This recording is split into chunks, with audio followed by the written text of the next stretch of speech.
Et ici, il y a une histoire qui est très douloureuse à entendre. Mais il va falloir l'entendre. Elle est très très très douloureuse. Cette histoire-là, l'imam Ibn Kathir il la rapporte, ainsi que l'imam Ibn Jarir, ainsi que l'imam Al-Baghawi, l'imam Ibn Al-Jawzi, l'imam Ibn Al-Qayyim et d'autres ont expliqué le verset qu'on vient de mentionner par une histoire impressionnante qui est Qissat Abd Bani Israël, l'histoire de l'adorateur des enfants d'Israël, qu'on appelait Bersisa. Vous connaissez son histoire? C'est l'histoire d'un homme pieux. C'est l'histoire d'un homme pieux, un adorateur parmi les plus pieux de son époque. Dans son village, 3 frères vivaient avec leur sœur qui était une fille qui n'avait jamais eu de rapport, qui était vierge. Un jour, ces 3 frères devaient partir à la guerre. Et pour eux, c'était impensable de laisser leur sœur toute seule. Vous suivez? Alors ils se sont dit qu'ils ne pouvaient confier leur sœur qu'à l'adorateur pieux des fils d'Israël. Lui, il est tellement pieux qu'il peut la surveiller et prendre soin d'elle jusqu'à ce qu'ils reviennent de la guerre. Ça va jusque-là, c'est clair? Très bien. Alors ils sont partis le voir pour lui demander s'il pouvait rester avec leur sœur et s'occuper d'elle. Il refusa. Il a dit non, m'ouvrez pas cette porte. C'est trop dangereux pour moi. Ils ont alors insisté et insisté, mais l'adorateur continue à refuser jusqu'à ce qu'il a accepté. Voilà la première porte à laquelle va taper Iblis. Il y en a sûrement qui vont se reconnaître à travers cette histoire. Combien de fois tu as refusé d'aller en soirée avec tes amis ou en chicha et ils ont fini par te convaincre et tu t'es retrouvé avec eux? Et toi ma soeur, combien de fois tu as réussi à esquiver le fait de sortir avec un tel et avec un tel, mais comme c'était un loup, il ne t'a pas lâché jusqu'à ce qu'il t'a convaincu et tu as fini isolé avec lui alors que ce n'était rien d'autre qu'une tactique diabolique. Donc cet adorateur pieux continue à refuser. Mais les 3 frères continuent à insister, ils ne l'ont pas lâché jusqu'à ce qu'il a accepté. Il a été d'accord, mais à une condition. Qu'est-ce qu'il leur a dit? Il leur a dit, ma condition, c'est qu'elle ne reste pas avec moi dans la même maison. Construisez-lui plutôt une maison à côté de la mienne. Vous suivez? Donc il prend ses précautions. Il dit, dans la même maison, ça va pas la tête. Vous lui construisez une maison, et puis je fais au mieux. Les 3 frères ont accepté la condition de l'adorateur. Ils construisirent alors cette maison pour leur sœur, puis partir à la guerre. C'est à ce moment-là que le diable a commencé à bouger ses pions dans ce grand jeu d'échecs qu'il a joué avec cet homme. Qu'est-ce qu'il lui a dit? Il lui a chuchoté des maudites insufflations bien déguisées, en lui ouvrant les portes du haram et en lui faisant désirer la récompense d'Allah et en lui faisant comprendre que ce n'était qu'un bien. Regardez mes frères et sœurs, c'est pas ce qu'on voit aujourd'hui. On voit aujourd'hui des gens qui vont abandonner jour après jour plein de pratiques religieuses. Pourquoi? Parce que le diable il lui dit mais quand même il y a un intérêt. Et puis de cette manière-là tu t'intègres. Et puis de cette manière-là t'es un musulman on va dire plus ouvert, plus open, etc. etc. Et l'autre, enlève ton hijab, sinon comment tu vas te marier? Et puis fais telle concession, et piétine tel ordre religieux, etc. Vole, tu vas délaisser ton poste. Ils t'ont mis à la porte comme un malpropre. Récupère un petit peu ton haq, ton droit. Et c'est ainsi qu'il va continuer ses ruses. Shaitan se mit donc à embellir le haram à cet adorateur pieux. Attention, hein, on l'appelait l'adorateur des enfants d'Israël. C'est-à-dire que c'était quelqu'un, il était connu pour sa piété. C'était pas n'importe qui. Et il a commencé à le piéger. Il lui a dit, où est le mal si tu lui déposes à manger, comme tu le fais tous les jours, et t'attends juste un petit peu, afin qu'elle sorte le récupérer, au lieu de t'en aller tout de suite sans attendre. Il a dit, il est possible qu'un animal passe et mange cette nourriture. D'où t'en sais qu'elle récupère le plat? Attends juste qu'elle ouvre la porte, une fois qu'elle a récupéré le plat que tu lui as donné, rentre chez toi. L'adorateur s'est dit, bah oui, franchement, il y a quoi comme mal à faire ça? Il n'y a aucun mal. Et à partir de ce moment-là, il prenait la nourriture, il la posait devant la porte de cette femme, il tapait à la porte, il attendait juste le moment de sa sortie, puis s'en allait directement sans même la regarder. Mais une fois, il finit par la regarder. Et là, première mission du diable accomplie. Un regard a été échangé. Satan intervient à nouveau et lui a dit, où est le mal si tu lui déposes son repas à l'intérieur de la maison? Quoi? T'as pas confiance en toi? C'est pas t'es qui? S'il y a quelqu'un de crédible dans ce village, mais c'est toi. T'as peur de quoi? Tu es l'adorateur pieux qui craint son Seigneur. L'adorateur prit alors la nourriture et entra chez elle. Et sachez, mes frères et sœurs, que ces différentes insufflations du diable étaient des étapes très très longues. Soyez-en sûrs. Le diable est très patient, surtout avec les pieux. C'est un pot de colle. C'est un pot de colle. L'adorateur pieux allait donc lui déposer à manger à l'intérieur de la maison, puis s'en allait directement. Puis l'étape suivante. Shaitan lui a dit, où est le mal si tu restes un petit peu avec elle? La pauvre, ça fait longtemps qu'elle ne voit personne. Elle parle avec personne. Reste avec elle, parle avec elle de religion. C'est ce qu'on veut aujourd'hui. Ma soeur, pourquoi tu parles avec lui? Il me réveille pour le fajr, mon frère. Il m'envoie tous les jours un hadith de Riyad al-Salihin le matin. On dit les invocations du matin et du soir ensemble. Et puis le soir aussi, il me snap ses plats. Il n'y a rien de mal. Pourquoi t'es dur, Akhi? Donc voilà. Il lui dit, reste avec elle. Fais-lui des rappels religieux. Miskina, elle est toute seule. Elle est abandonnée. T'as peur de quoi? T'es une montagne, t'es solide. Regardez cette montagne, comment elle va pas tarder à fondre. Et subhanallah, c'est ce qu'on voit aujourd'hui. Hein. C'est ce qu'on voit aujourd'hui. Tu vois, un homme et une femme, ils sont en train de discuter dans le haram. Il n'y a aucun cadre religieux respecté. Et puis quand tu leur dis, mais qu'est-ce qui se passe?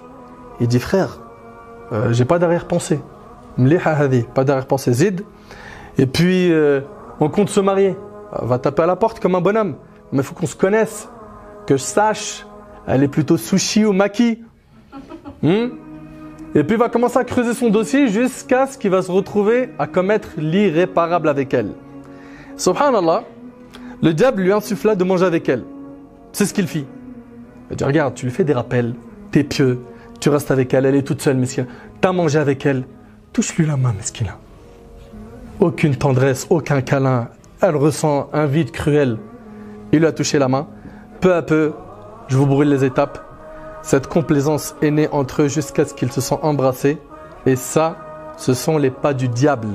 Allah tabaraka wa ta'ala nous a mis en garde contre le fait de suivre les pas du diable. Allah tabaraka wa ta'ala dit, Ya ayyuhalladhina amanu, la tattabi'u khutuwat ash-shaytan.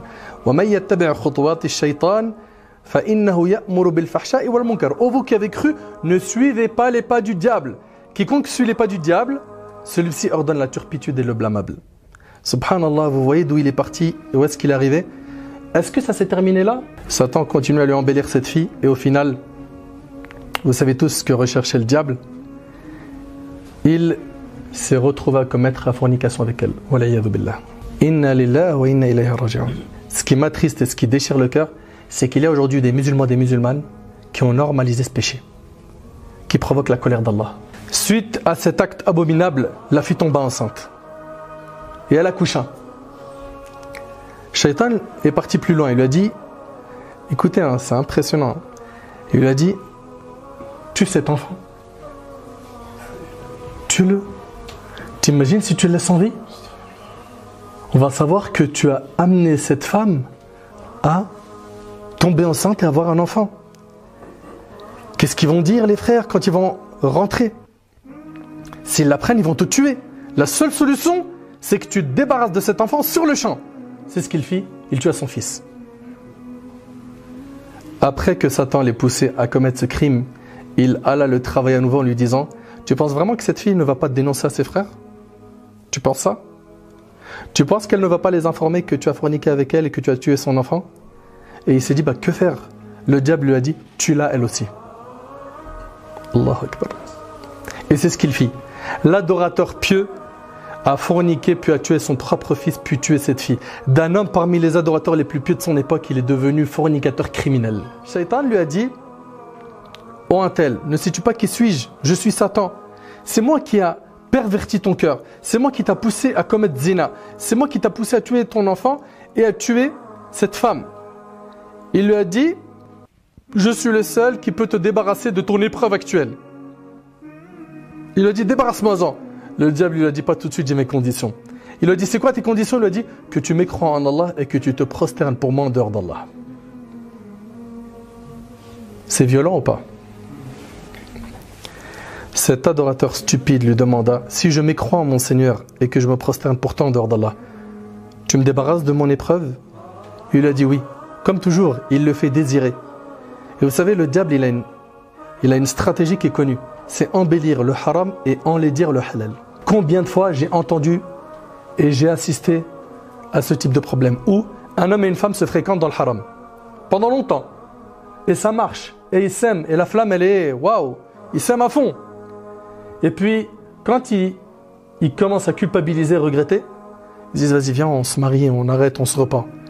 Ils se marient une semaine après, un mois après, ils divorcent. Donc dans le haram, il va tout faire pour embellir la relation.